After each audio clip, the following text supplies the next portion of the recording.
Muy buenos días con todas y todos quienes nos sintonizan a través de la cabina online en este programa de Nación Disenso, que es un programa de opinión, de análisis político, de análisis que procura ser siempre estructural desde el punto de vista de las políticas públicas, de las relaciones internacionales, de la economía política. En esta ocasión tenemos como invitado a Jaime Roca.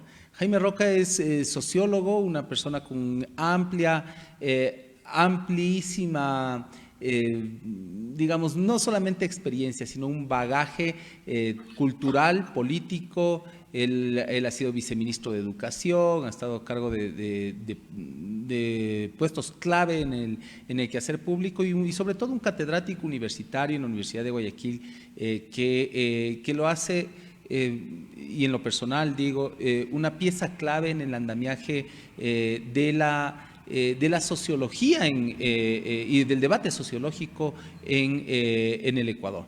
Desde el punto de vista de la educación pública, quisiéramos abordar una serie de temas con Jaime para, después de esta breve presentación, decirle Jaime, bienvenido, y quisiéramos dialogar sobre tus perspectivas sobre el proceso que vive la educación superior en el Ecuador. Tomemos como un antecedente lo ocurrido prácticamente 10 años atrás, con una reforma importante en la normativa, una primera ola de reformas de educación superior que termina con la promulgación de la Ley Orgánica de Educación Superior y sus reglamentos, en una lógica, si tú quieres, vertical, de arriba hacia abajo, desde el Estado, un Estado planificador, un Estado, digamos, mucho más normativo, que entendió a la educación superior como un elemento fundacional del cambio de matriz productiva, una política pública que orientó a la educación superior como una prioridad nacional, otorgándole hasta el 2.13% del Producto Interno Bruto como prioridad en su asignación presupuestaria, y que llega hasta 2017 con unas cifras récord a nivel latinoamericano en términos de coberturas, incrementando la cobertura significativamente, pero sobre todo llegando a que la distribución de la matrícula, es decir, que los quintiles de menores ingresos hayan podido acceder a una educación superior que en el imaginario colectivo está posicionado como un mecanismo de movilidad social ascendente. ¿Cómo tú ves, cómo viviste esa primera oleada de reformas en educación superior, y cuál es la perspectiva que tuvo esas reformas, dado que tú también fuiste parte del gobierno de Revolución Ciudadana desde un sitio no como mero espectador, sino como un actor de la planificación? En ese entonces tú estabas como subsecretario en Semplades. Jaime, bienvenido. Muchas gracias, Héctor. Es un placer acompañarte.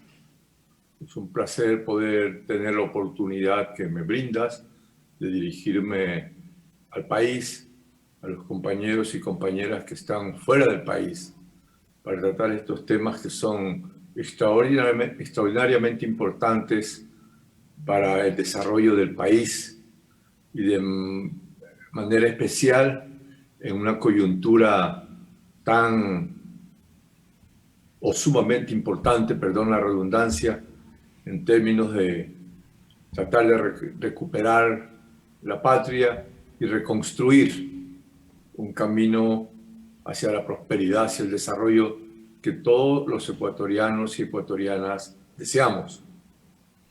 En ese contexto, creo que el pensamiento del pueblo ecuatoriano es muy claro.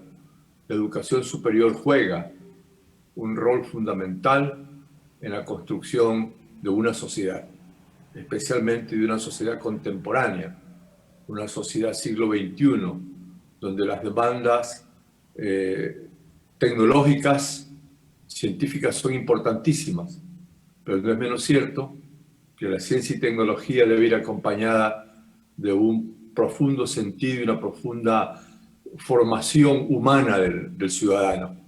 En esa perspectiva, la ciencia y la tecnología deben ir necesariamente acompañadas del compromiso social de recuperar los espacios perdidos, de tender puentes en beneficio especialmente de los sectores populares históricamente desfavorecidos, parcialmente recuperados en la década anterior y hoy día en crisis. Con estos antecedentes yo me permito decirte, ¿no?, que las reformas de la educación superior en la década anterior obedecieron también a una necesidad y demanda social, porque el acceso a la educación superior estaba tremendamente limitado a ciertos segmentos o a ciertos estratos de la población ecuatoriana, marginando una vez más a las grandes mayorías, a las señoritas, a los señores, a los jóvenes de los estratos populares y de los sectores rurales del país. En todo caso, esta ley fue muy reivindicativa porque permitió la democratización de la educación superior, donde una gran parte de los hijos de los trabajadores ecuatorianos, de las trabajadoras ecuatorianas, pudieron acceder a la educación superior de calidad. Yo creo que estuvimos construyendo en ese lapso una propuesta que se fue concretando con el incremento de la matrícula, justamente lo que tú mencionabas, de la población de los quintiles 1 y 2, donde nunca o muy poco habían tenido oportunidad de llegar a la educación superior.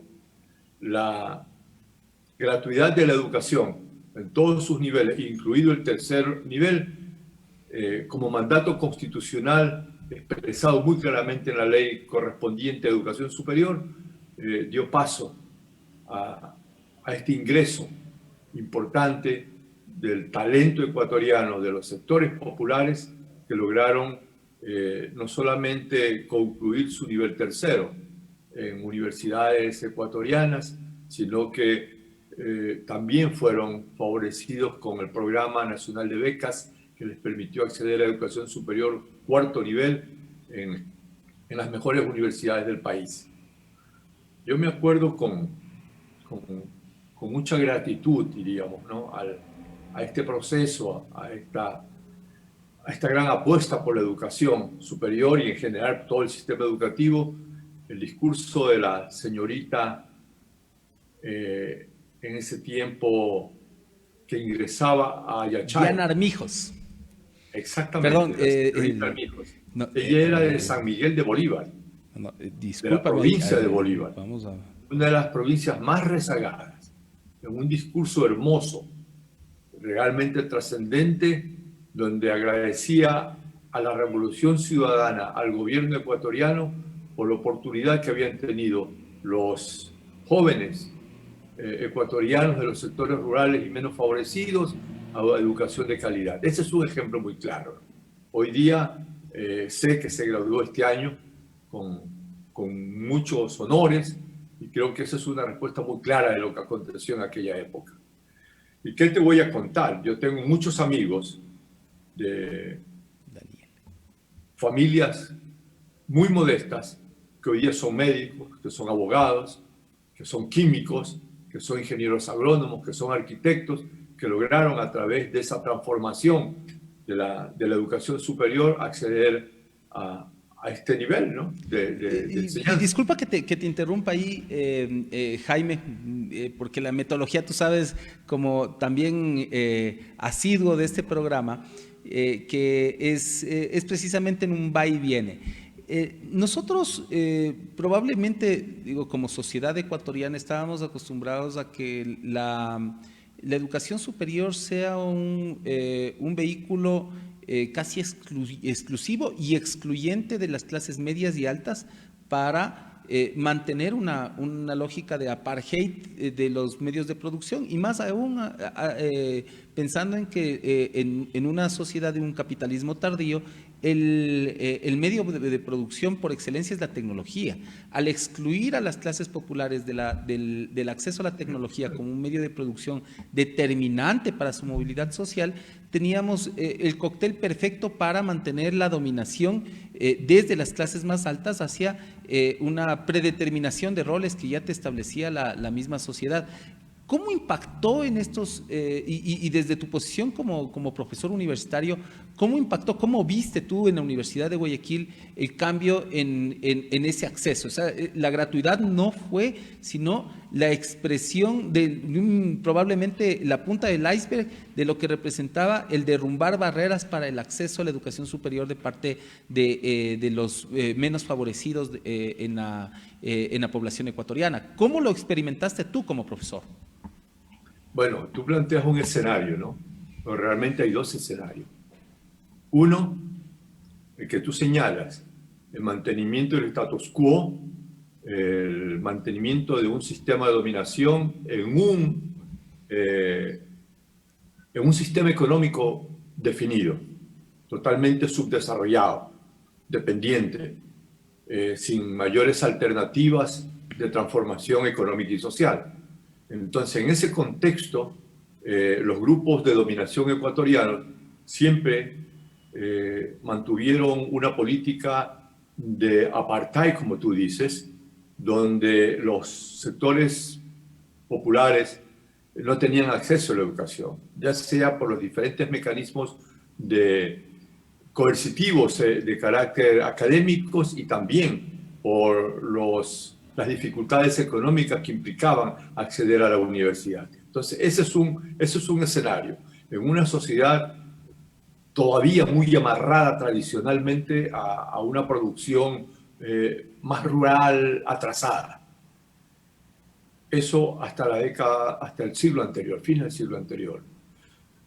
Con el advenimiento de un gobierno democrático como fue el que presidió Rafael Correa, la visión de país varió y esa es la parte sustancial, según mi parecer, de lo que aconteció durante toda la segunda década de este siglo.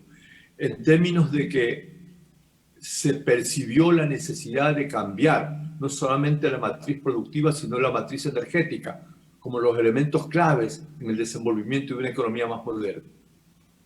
Y frente a la visión de ir transformando la economía y transformando el sistema tecnológico ecuatoriano, se previó y se apuntó a fortalecer la universidad para generar los profesionales y el talento humano requerido en esos procesos de cambio social, económico y cultural del país. Es decir, no se puede concebir transformación económica, no se puede concebir cambio matriz productiva, cambio matriz energética, adhesión a procesos de transformación tecnológica si no tenemos el talento humano apropiado. Y esa es la importancia radical que tuvo la política de educación en general y educación superior en el Ecuador. La apertura del pensamiento, la formación académica de los jóvenes profesionales, de los futuros jóvenes profesionales, en un contexto y una visión más moderna de la economía, en un contexto más social del país, donde debían romperse los viejos paradigmas e impulsar un proceso de modernización del Estado acompañado del talento humano, fundamentalmente dando oportunidad a los sectores populares y sectores más... Jaime, ¿es comparable lo que vivió el Ecuador en el 2007, o sea, como proceso de ruptura generacional incluso, a lo vivido con el boom petrolero? Porque, o sea, probablemente, digamos, tú lo viviste en carne propia. Yo, tal vez muchos de nuestros televidentes, de nuestros internautas, solamente lo referencian por relatos históricos, pero esos relatos históricos nos dicen, al menos en Quito, ¿no? El espacio urbano de Quito llegaba hasta la avenida Colón antes del boom petrolero, y hay una expansión urbana tremenda. Digamos, esa cobertura de bienes y servicios fruto de una extracción petrolera que se redistribuía a cuentagotas hacia la sociedad. Tengamos en cuenta con gobiernos en ese momento, si tú quieres, de carácter dictatorial, el triunvirato, luego, bueno, el tema de Rodríguez Lara, pero nacionalistas al fin, que sentaron una base de una serie de instituciones que fijaban, por ejemplo, la educación pública gratuita como un pilar fundamental de la cohesión social. Luego vienen los gobiernos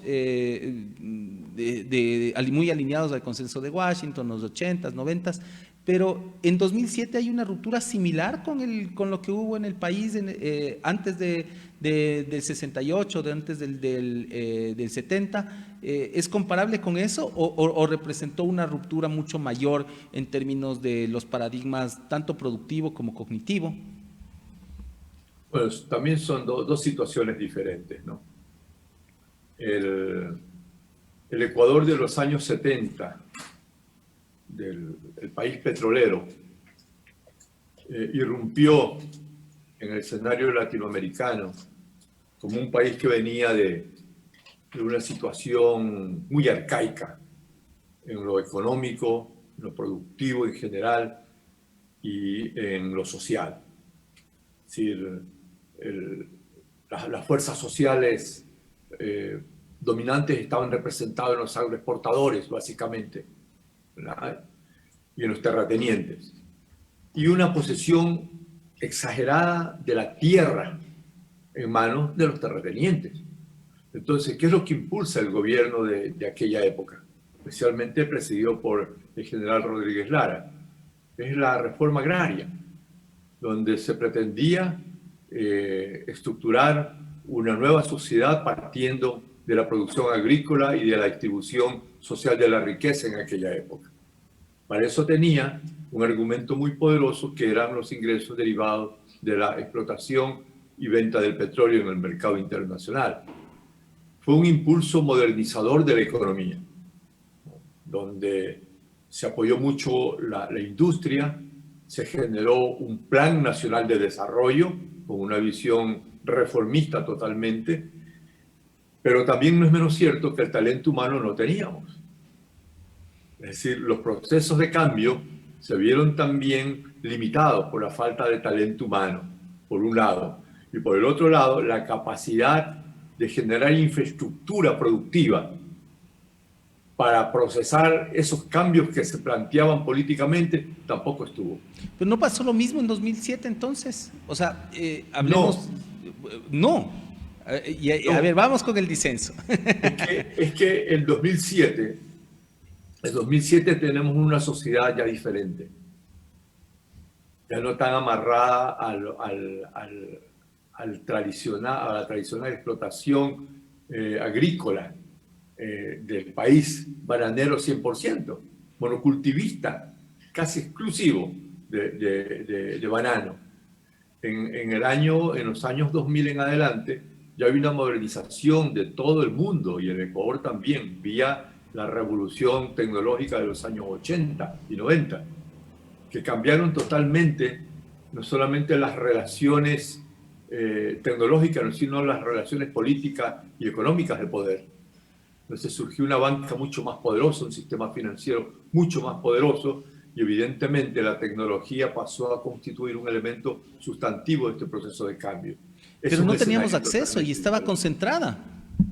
Sí, la concentración de la riqueza existía, pero también había un crecimiento de los estratos medios ecuatorianos que tuvieron nacimiento justamente en la década de los 70 y que se fortalecieron durante los años 70, parcialmente 80, 90 y 2000. Entonces hubo un crecimiento del sector de la población y que fundamentalmente era urbano.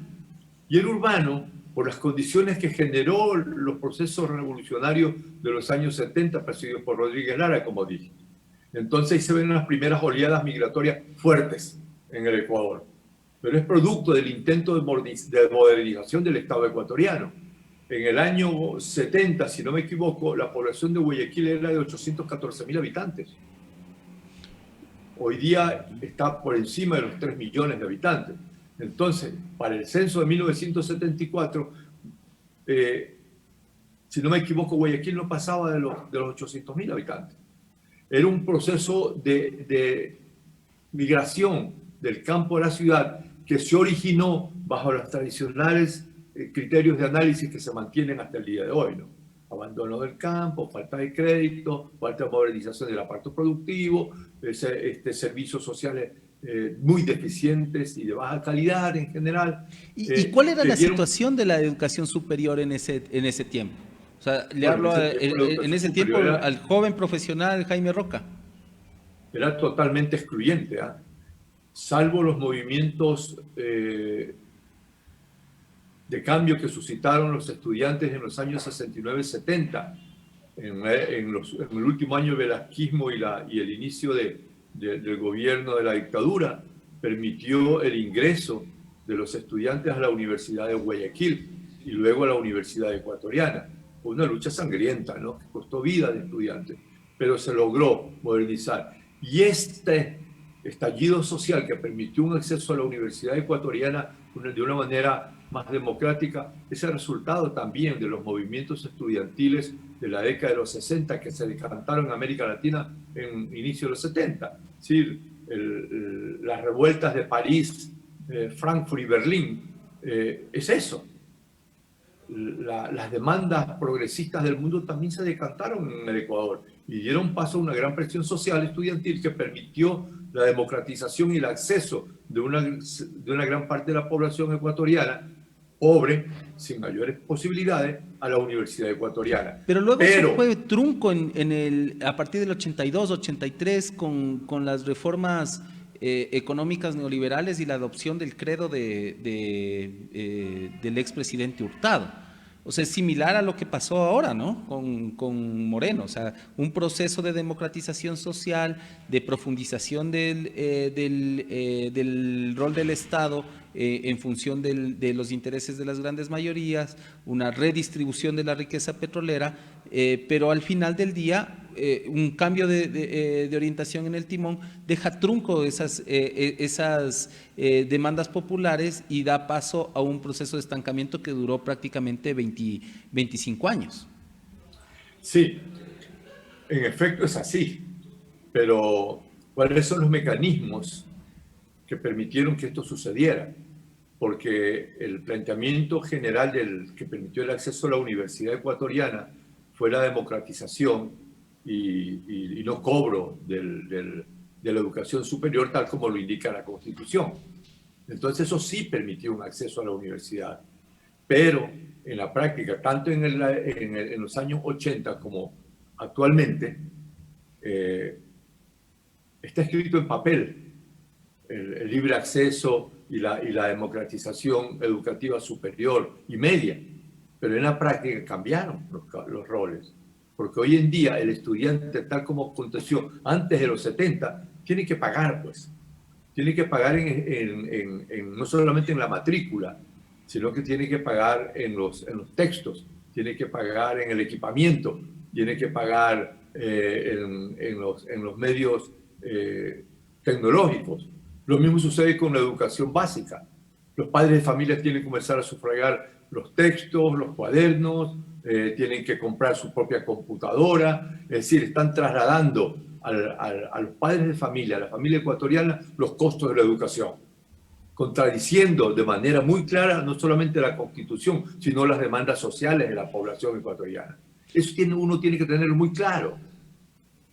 O sea, no solamente es la parte declarativa, o sea, porque analicemos el texto constitucional previo a la Constitución del 78 y también recogió elementos de una, digamos, de una socialización de los recursos públicos para poder impartir una educación pública tal vez en cobertura mucho más amplia de lo que se tenía hasta ese entonces, y que también es recogido en el ordenamiento institucional, como decíamos, de la Constitución de 2008, se profundiza en detalles ya en el texto de la Ley Orgánica de Educación Superior, expedida ya por el año 2010, ¿y se vuelve una política de Estado o termina por ser una digamos, una letra muerta ya en la implementación. O sea, porque tenemos unos años si tú quieres, unos años dorados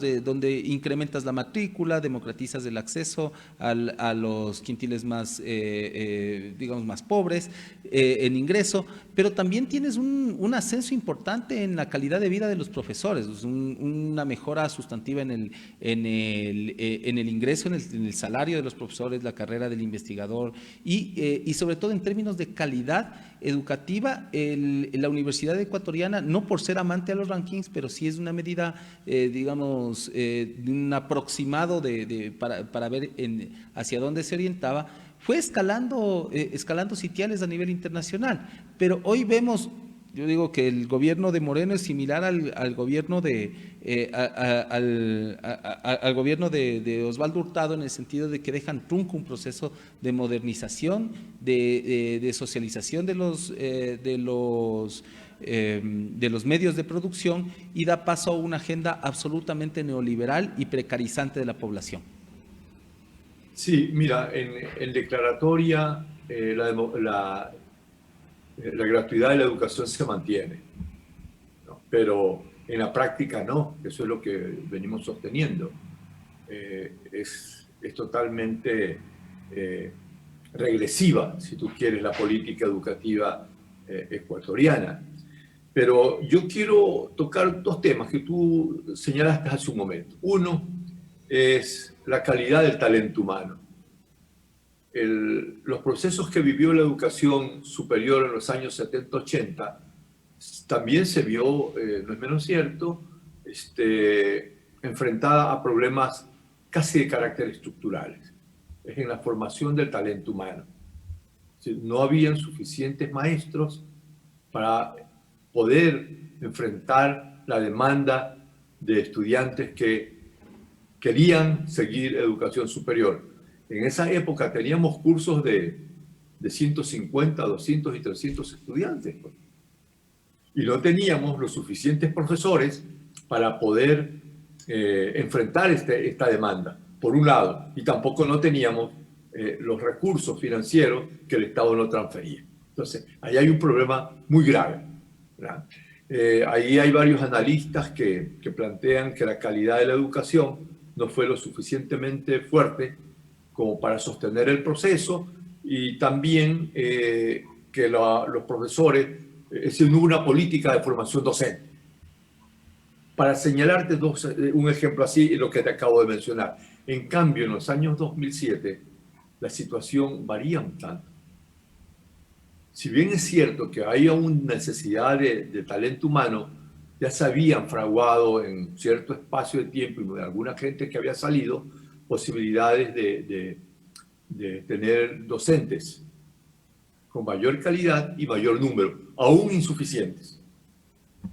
Cuando se plantea la democratización real de la formación superior, cuarto nivel, y de tercero y cuarto nivel, perdón, entonces no hay solamente una política de formación de profesores, sino que también hay una transferencia de recursos para que ello acontezca. Estamos hablando de formación casi tradicional. Entonces, acuérdate que en los años 2013 a 2012, 2013, 15, 16, hubo una política de becas para maestros, para profesionales nunca antes visto en la historia del Ecuador. Hito histórico, entonces. O sea, un punto de diferenciación importante de los que tú señalas.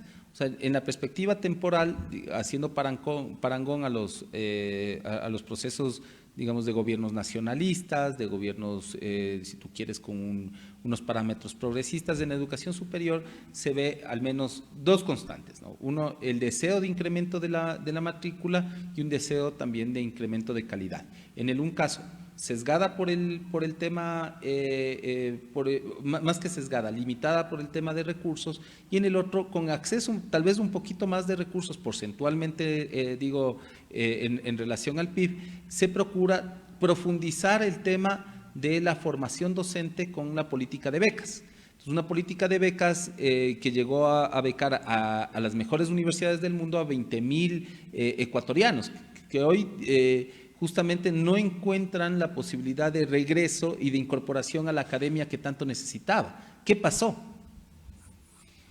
Bueno, mira, yo te digo, y perdón que amplíe un poquito tu concepto, ¿no? Es decir, en los años 2007 en adelante se genera realmente una política de Estado respecto de la educación, buscando excelencia por un lado, buscando diversidad en función de la visión de cambio de la matriz productiva y también obedeciendo al mandato constitucional que señala que la educación debe alcanzar hasta el 6% del Producto Interno Bruto ecuatoriano. Entre los años que corresponden hasta el gobierno de la Revolución Ciudadana se logró incrementar casi hasta el 5% del Producto Interno Bruto paulatinamente año tras año. Entonces, esto implica entender que hubo una decisión política de fortalecer todo el sistema educativo íntegramente, con transferencia de recursos, y por el otro lado, vía becas masivas como fueron en efecto, mejorar la calidad del sistema educativo a nivel medio y también superior. Entonces hubo una combinación de factores que posibilitaban una transformación efectiva de los recursos del talento humano en el Ecuador, que debían coadyuvar en la transformación de la matriz productiva ecuatoriana. Esa es una visión de política económico-social muy grande. Es una visión de país, es una visión de nación que quiere ir a la transformación de la sociedad. Entonces, eso no lo habíamos visto nunca en la historia ecuatoriana, ni lo hemos visto hasta el día de hoy. Más bien, las posibilidades de educación superior y educación media en el Ecuador se han visto trastocadas totalmente por un gobierno como el que tenemos actualmente. La alimentación escolar, los textos escolares, por citarte también otro ejemplo, a nivel medio están totalmente desproporcionados en relación a las demandas. El gobierno anterior manifestaba que no hay un niño que pueda rendir académicamente si no está suficientemente desayunado o alimentado. Esa fue la idea básica para apoyar la alimentación escolar, el desayuno escolar. Y el las estudio diferencias sociales del Banco Mundial producto es de una claro. demanda capitalista en el uniforme llevaba a la necesidad de unificar para que no hayan esas diferencias a todos los niños de las escuelas fiscales del país. Entonces entregamos uniformes, por un lado para apoyar la economía familiar y por el otro lado para que no hayan distinciones sociales en el uso del vestido en las escuelas. Y en la educación superior ni se diga, ¿no? Hoy día el producto de la nueva generación de profesionales en todos los ámbitos es el resultado de la política educativa superior de la década anterior. Eso inequívoco, no solamente por la cantidad, sino por la calidad de los nuevos profesionales, en una visión totalmente moderna de la enseñanza y de la economía, ¿no? Entonces, debemos engarzarnos necesariamente a los procesos de cambio que están suscitándose en el mundo. Pero no es solamente recursos, o sea, porque oyendo, digamos, mucho de la crítica e incluso de profesores universitarios, dicen, sí, en el gobierno de Correa se inyectaron recursos, sin lugar a dudas, se mejoraron los salarios de los profesores, se exigió mucha más calidad a los profesores, pero, o sea, siempre hay un pero, no se logró completar el proceso. ¿Qué faltó? Aparte de tiempo, ¿no? Bueno, es como tú muy bien señalas, es un proceso que va a tomar mucho más tiempo del que pensamos. Lo que sucede es que esa lógica de transformación, ese caminar en el camino, perdón la redundancia también, fue truncado. Entonces resulta que ese andar en vías hacia el mejoramiento de las condiciones materiales y espirituales culturales de la sociedad ecuatoriana se ha visto truncada actualmente. Es decir, no hay recursos para educación, no hay recursos para mantenimiento, no hay de la infraestructura educativa, no hay recursos peor para la investigación, pues. Entonces no tenemos investigación, no tenemos ningún incentivo para desarrollar la creatividad de los jóvenes profesionales, los jóvenes estudiantes de todo el sistema educativo. Si no hay investigación, no tenemos tampoco transformación futura del país.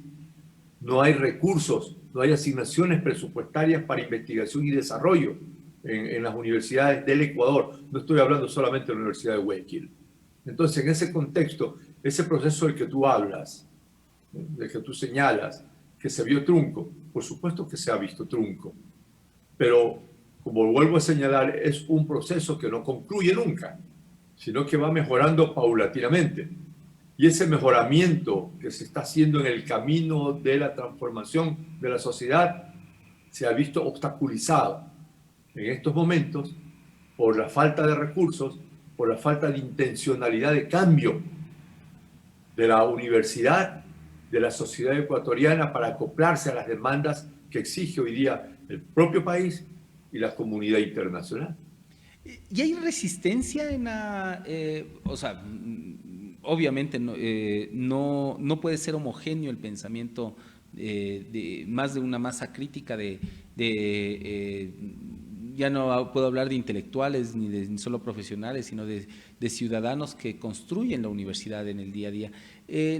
En ese, digamos, en ese cúmulo, y hablo de la universidad en concreto de la Universidad de Guayaquil, ¿cómo tú ves el proceso hacia la interna, independientemente del corte de flujo de recursos y el recorte presupuestario en el cual Lenín Moreno directamente tiene responsabilidad, pero cómo ves la asimilación de esos valores, de mejora de la calidad de educación, de incremento de las capacidades, de vinculación con las necesidades de la comunidad, de integración con los procesos productivos? ¿Cómo ves cuánto permeó ese discurso al fin en los valores intrínsecos de la comunidad universitaria? Mira, ahí también uno tiene que necesariamente hablar en términos políticos e ideológicos. La universidad, como parte de la superestructura del Estado, también decanta por procesos y refleja la estructura misma de la sociedad y del gobierno. Entonces, yo diría que se va perdiendo el gran incentivo humano que tuvo la universidad en la década anterior. El sentido humano y científico de la universidad. Porque hoy día los estudiantes están saliendo, están siendo formados en los últimos 4 años bajo una visión que prioriza el capital antes que al hombre. Entonces, el profesional, especialmente de ciertas áreas, está pensando en salir de la universidad para lucrar, no para servir. Porque uno puede servir y vivir cómodamente, o puede lucrar y tratar de asimilar un ejemplo o un paradigma de carácter capitalista, donde lo que prima es la riqueza material y no la riqueza espiritual y humana de las naciones. O combinar ello con la tecnología y con los adelantos. Entonces, la Universidad Ecuatoriana y la Universidad de Guayaquil está viviendo eso, pues. Estamos hoy día gobernados por una visión totalmente neocapitalista de la vida. Dentro de la Universidad de Guayaquil, donde el cemento, donde la obra física es más importante que el profesor o que la vida de la academia desde el punto de vista estrictamente científico y transformador o de conocimiento. Entonces, no hay esa priorización del rol y de la necesidad de la universidad en la construcción de un Estado moderno y más humano. Entonces, estamos en ese problema. Y obviamente, esta visión de universidad que tienen las autoridades actualmente choca pues, con las necesidades del país. Choca con el pensamiento progresista de gran parte de la población ecuatoriana. Y también, por qué no decirlo, da mucha pena, ¿no?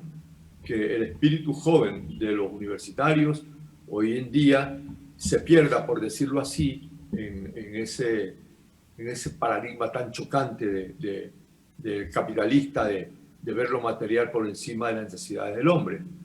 Yo no creo hoy en día que la universidad guayaquileña y ecuatoriana esté en el camino de la investigación y desarrollo y la búsqueda de la excelencia académica. Yo creo que ha pasado a un segundo plano. Hoy en día está siendo más manejada, no política, sino politiqueramente la Universidad Ecuatoriana, la Universidad de Guayaquil. No estamos impulsando procesos de cambio y transformación que tanto se requieren. Calidad de la enseñanza, apuntalar la investigación, la ciencia, la tecnología son muy necesarias hoy en día en el país y en todo el mundo, ¿no? Especialmente acá en la región.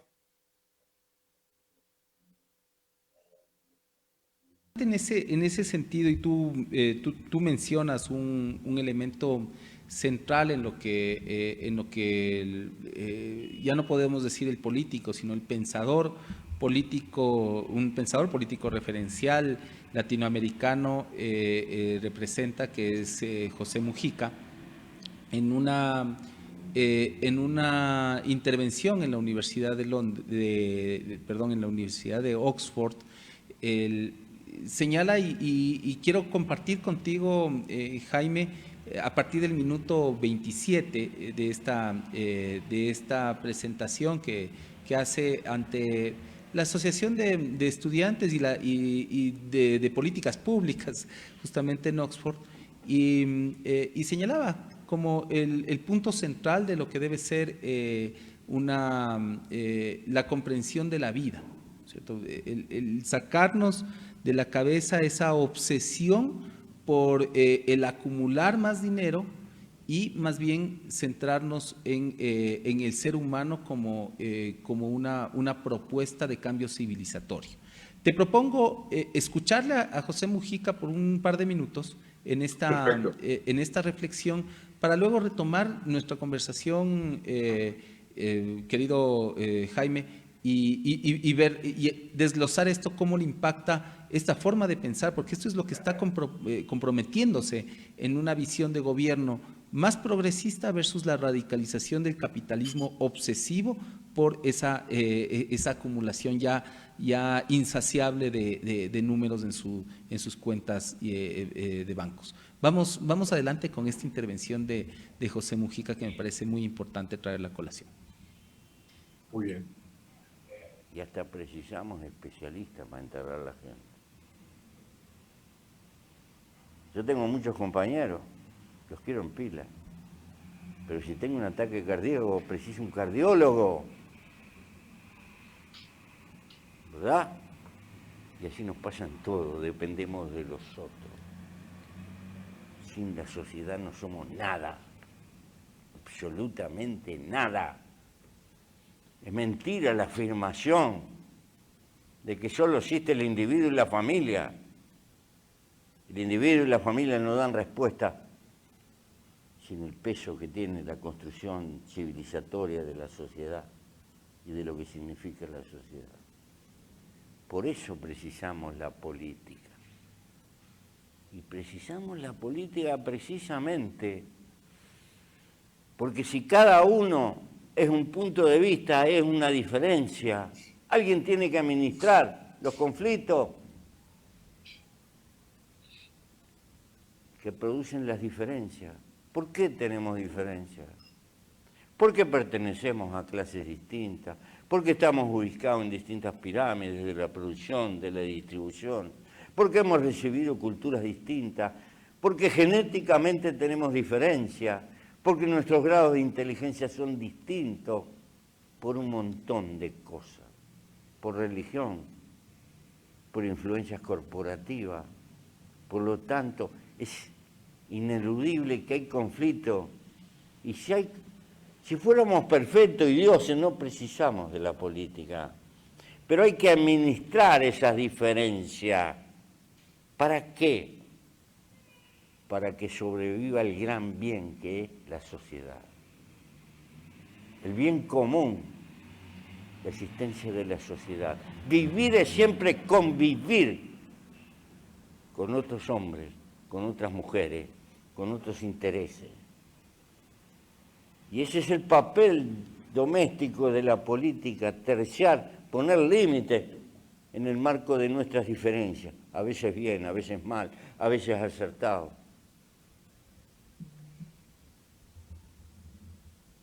Y en los grandes picos de la historia humana, la política, cuando se adentra en las entrañas de cambio de los pueblos.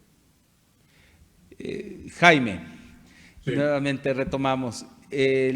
Lo que dice Pepe Mujica es importantísimo porque le devuelve la centralidad del debate político y de la apropiación del espacio de lo público, en especial de la reproducción del pensamiento, de la cuna del pensamiento y de los valores sociales que debe ser la humanidad, al etos comunitario, mas no en el pensamiento individualista, absolutamente egoísta, que fundamenta esto que denominamos neoliberalismo y que tú le denominaste neocapitalismo, y yo le pondría el apellido de salvaje de nuestra era. ¿Y cuál es el valor que está teniendo o cuál es el valor agregado que le aporta la universidad en nuestros días como digo, como cuna del pensamiento de una sociedad?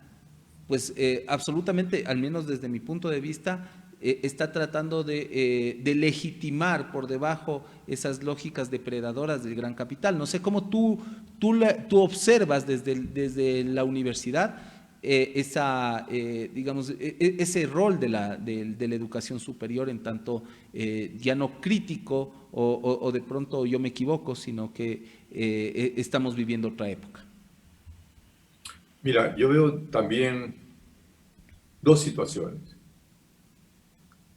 Uno, como dice el presidente Mujica, no hay que olvidar o hay que acercarse a la comunidad, a la población, devolverle sus roles. Esa devolución de roles no es una devolución física, sino es una devolución de voluntad, una devolución en la capacidad de poder dirigir el Estado, de ser tomados en cuenta en los procesos.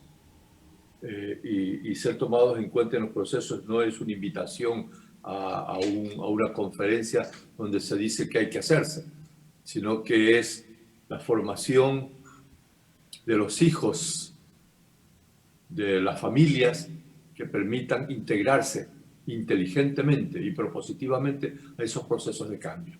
Ese es el consenso de la democratización de la educación. La democratización de la educación significa dar apertura, dar posibilidades al pensamiento que está represado durante generaciones. Eso es volver a la comunidad. No es hacer extensión universitaria como hoy día lo tenemos conceptualizado, de ir a un barrio y hacer más o menos una arenga y regresar al aula. No, eso es un concepto diferente. Y en ese sentido hay que captar a Pepe Mujica. Eso es uno. Pero hay otro rol que es tan o más importante de ello: imaginarse lo que es el futuro. Imaginarse qué es lo que va a pasar en las próximas décadas con nuestro país y con el mundo, para ensamblar nuestra sociedad, nuestra economía, nuestra estructura comunitaria a esa demanda y a esas necesidades mundiales. Yo creo que hay visionarios de la sociedad. En la práctica política, nuestro presidente Correa. En la visión académica de la situación, yo estoy leyendo actualmente a Yuval Noah Harari, ¿no es verdad?, donde nos da un ejemplo muy, muy claro de lo que va a suceder o lo que podría acontecer con el desarrollo tecnológico, con el hombre como sujeto de la sociedad y con nuestros países subdesarrollados en el contexto de unas relaciones totalmente asimétricas en el manejo no solamente de la tecnología, sino también de la finanza.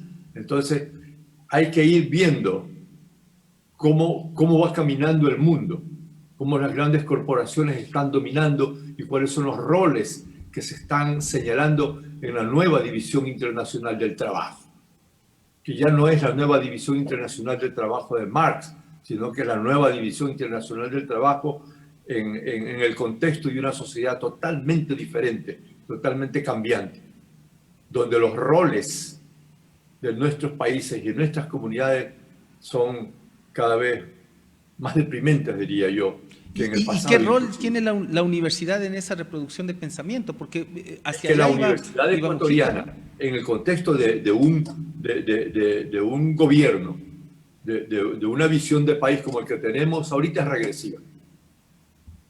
Aunque no sea dialéctico decirlo, ¿no? Pero o está estancada, sin ninguna visión de futuro, sin ninguna visión política de la universidad, que es la que debemos reconstruir, que es la que debemos retomar, que es la que debemos impulsar. No solamente el agregado humano, estudiante, profesor, sino fundamentalmente en ese proceso apuntalar la ciencia, la tecnología, la investigación y una mirada filosófica mucho más profunda de lo que constituye las relaciones internacionales de poder.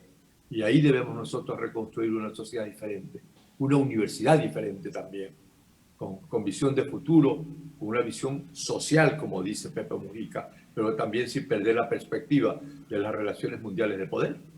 Y en ese sentido, o sea, la tecnología no es inocua, pues. La investigación científica no es que está vestida ideológicamente con el manto de la ignorancia de Rawls, o sea, por el contrario, me parece que de esa aproximación de la cual son sujetos, por ejemplo, ciertos académicos con una intencionalidad específica.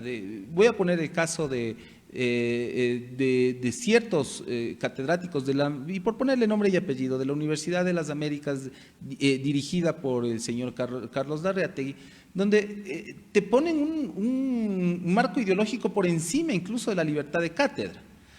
Te colocan una visión de la investigación, de la generación de conocimiento sujeta a la legitimación de paradigmas de acumulación incesante.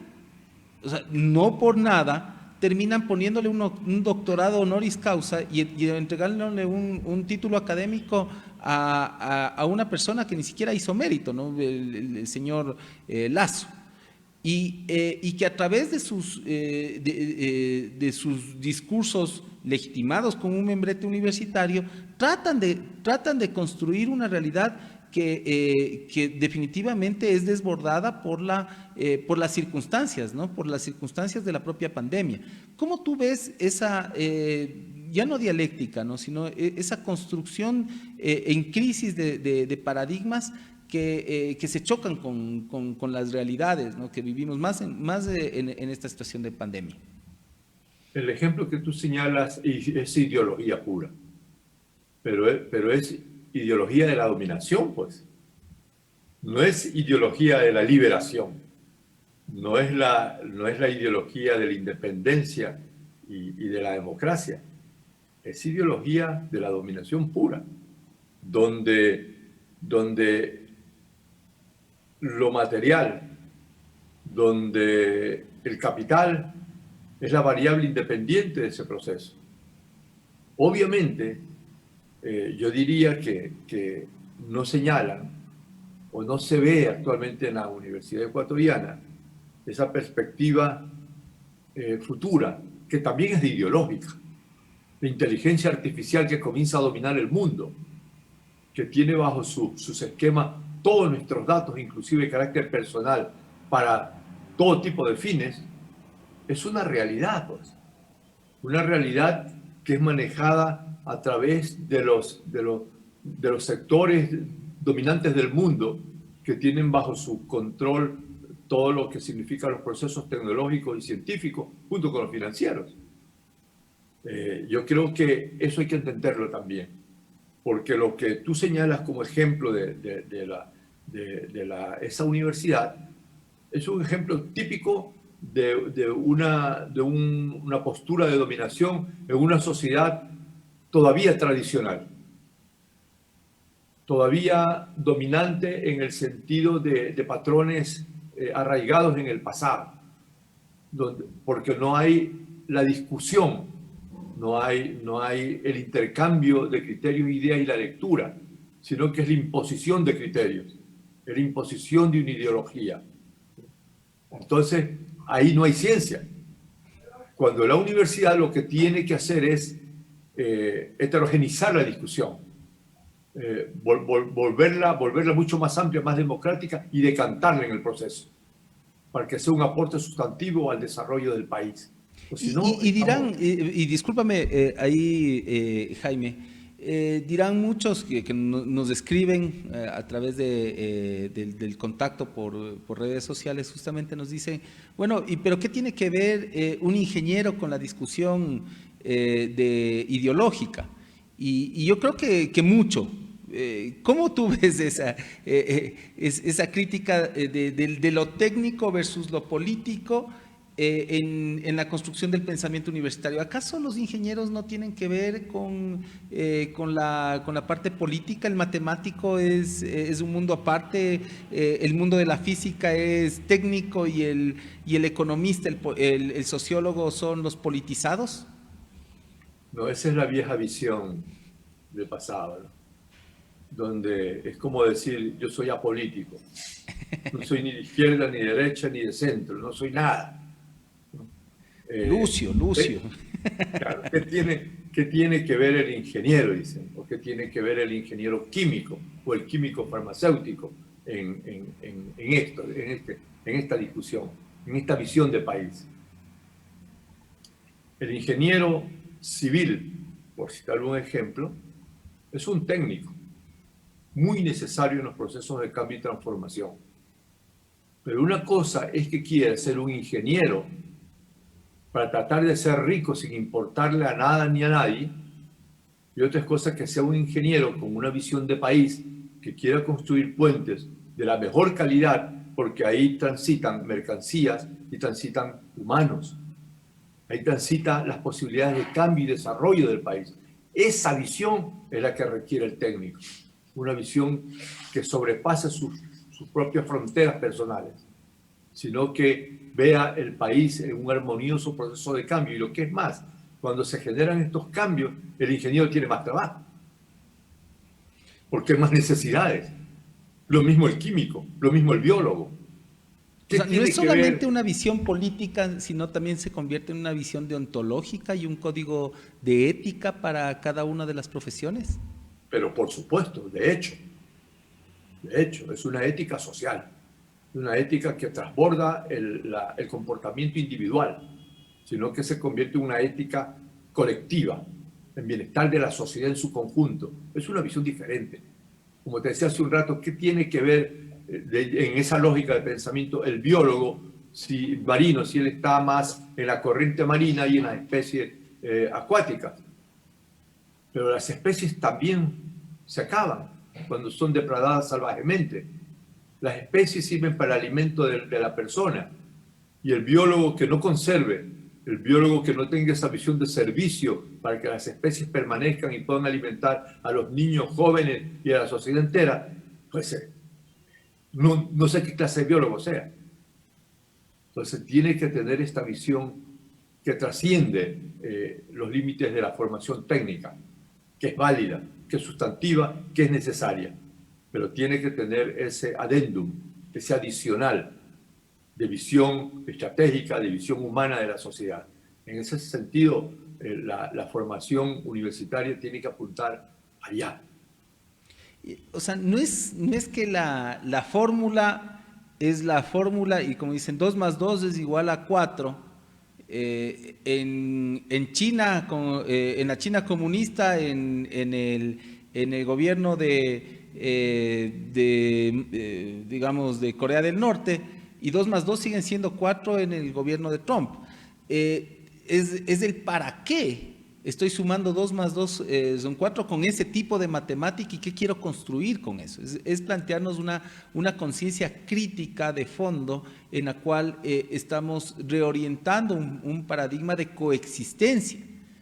Porque si no es lo mismo hacer un trabajo, como decía Einstein, si todo mi trabajo sirvió para construir un aplicativo de sus teorías que resultó siendo una bomba de destrucción masiva, no sirvió de nada, pues, no entendieron lo que se estaba tratando de hacer. O sea, es ¿para qué trabajo? ¿Para qué hago mi esfuerzo? Y aquí estamos justamente con un compañero, el ingeniero de sonido, está pendiente acá, porque no es lo mismo, pues, trabajar metiéndole la mano al bolsillo, buscando un lucro personal sin fin, versus trabajar en un proyecto de sociedad distinta, en una sociedad democratizante. Y ahí está el papel de la universidad. Ahí ya no tiene que ver tanto el tema de la normativa, ¿no es cierto? Yo digo, analizamos sí la Constitución de 2008, la Ley Orgánica de Educación Superior, sus reglamentos, pero hay un espacio, digamos, institucional que nos decía que se llaman los informales, ¿no? El espacio de las instituciones informales, que es precisamente la cultura. ¿Cómo hacer carne de estos valores que, digamos, que nos relatas, Jaime, como pacto social? Yo creo que el sistema educativo juega un rol muy importante. El sistema educativo en su conjunto. Creo que la visión de país no puede perderse. Mira, yo discrepo un tanto hoy en día, a pesar de que me gustan muchísimo los modelos educativos europeos o asiáticos, porque han demostrado que pueden haber cambios muy rápidos, cualitativamente hablando, que me parece bien o muy bien. Pero en nuestros países estos procesos de cambio no van a ser tan rápidos como en Finlandia o como en Singapur. Son procesos donde tiene que tomarse en cuenta la realidad social, donde los procesos de enseñanza desde la básica hasta el bachillerato y la universidad tienen que ir implícitamente concebidos con una visión de país, de sociedad solidaria. En un país donde no se argumente como éxito la acumulación per se, ¿no? Donde el éxito sea medido en función de suplir las necesidades vitales o necesarias de un individuo, pero también su aporte a la construcción de una sociedad diferente. Es una visión filosófica. ¿Y será que en esa visión de éxito, la sociedad exitosa no es la que más acumula en una celebridad, sino en la que todos tienen que comer? Es más redistributiva, por supuesto. Y es un proceso formativo. En la universidad tenemos que enseñar que la formación que da, mira, y de paso, tiene que ser socialmente más entendible. La formación de un profesional en una universidad pública no es gratis, que no le cuesta al estudiante mientras aprende, mientras es su profesión, pero le cuesta a la sociedad, pues. Un profesional en economía, en sociología, en ingeniería, en química, en arquitectura, en lo que tú quieras, cuesta miles y miles de dólares al país, a la sociedad ecuatoriana. Entonces, en promedio, solamente por poner una nota de pie de página donde señalas, en promedio, un profesional en ciencias sociales le cuesta $80,000, $80,000 solamente en términos de matrícula y gastos asociados al quehacer universitario. $80,000, pudiendo ser en una ingeniería hasta $120,000. Esa es una forma de conciencia que tiene que tomar el profesional ecuatoriano en las aulas universitarias.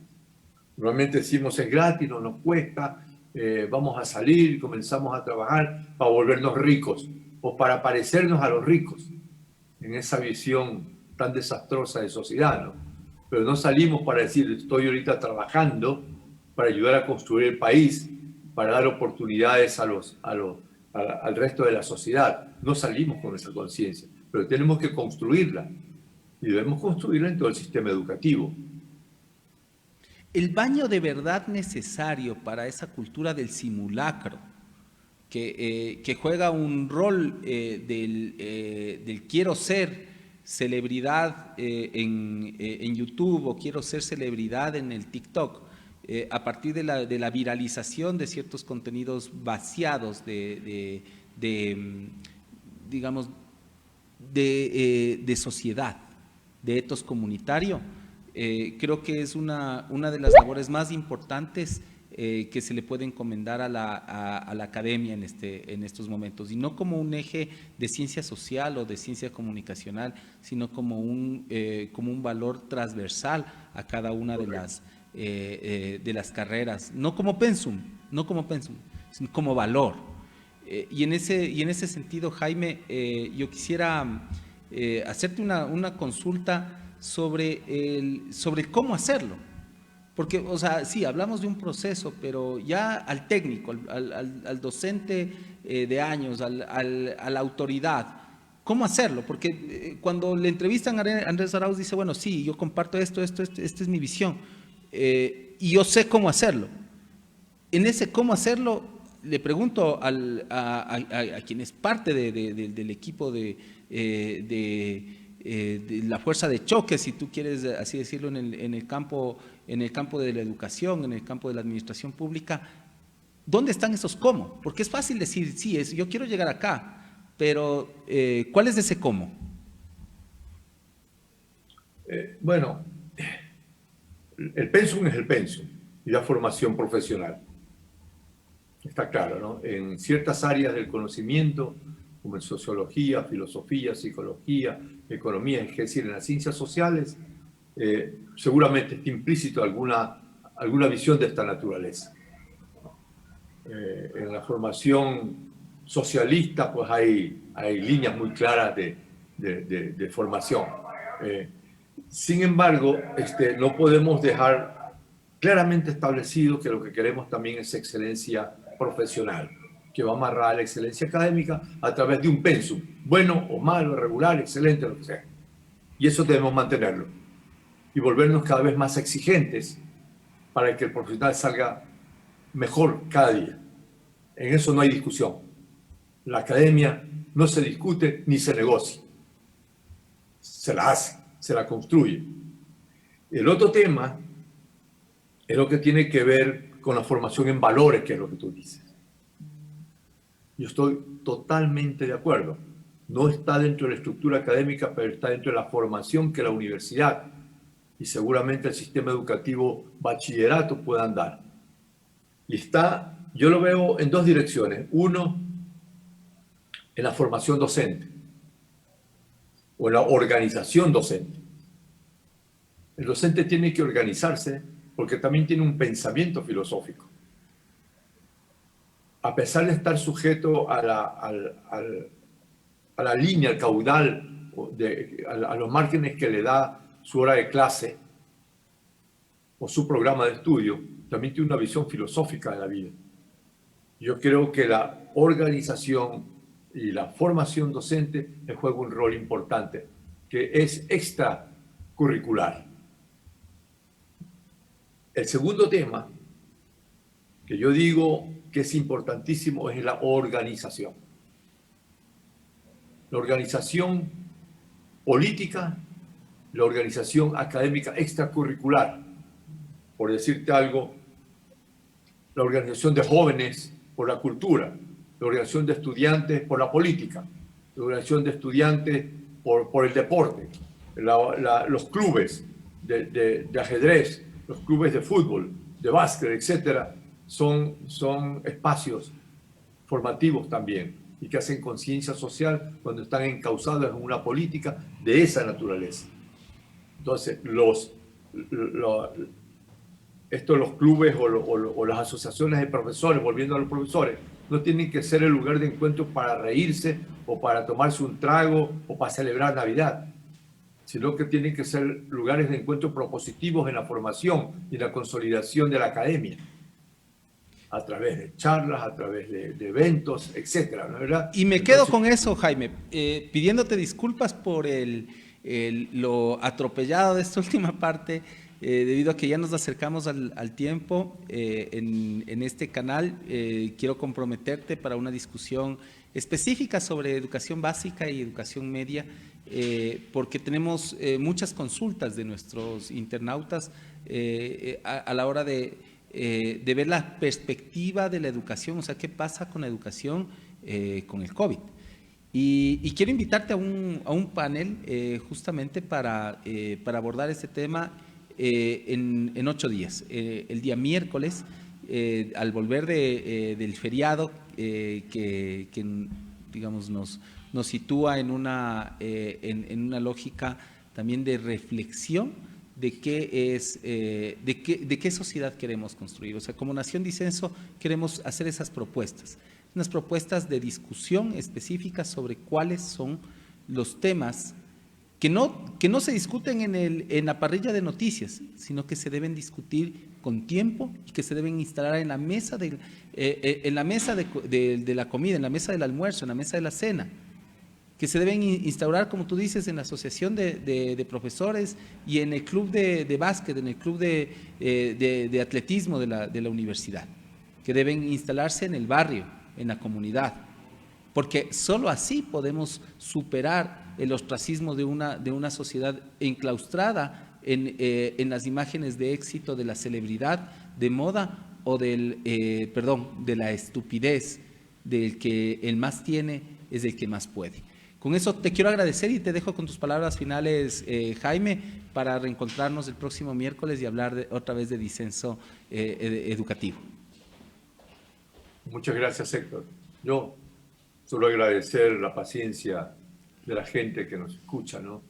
Porque de todas maneras creo que son temas que tienen que ser revisados permanentemente y conocidos por la sociedad, donde podamos interactuar e intercambiar criterios que van enriqueciéndonos individual y colectivamente en beneficio de nuestros jóvenes, de nuestras señoritas que están en las aulas, tanto en formación bachillerato o universitaria.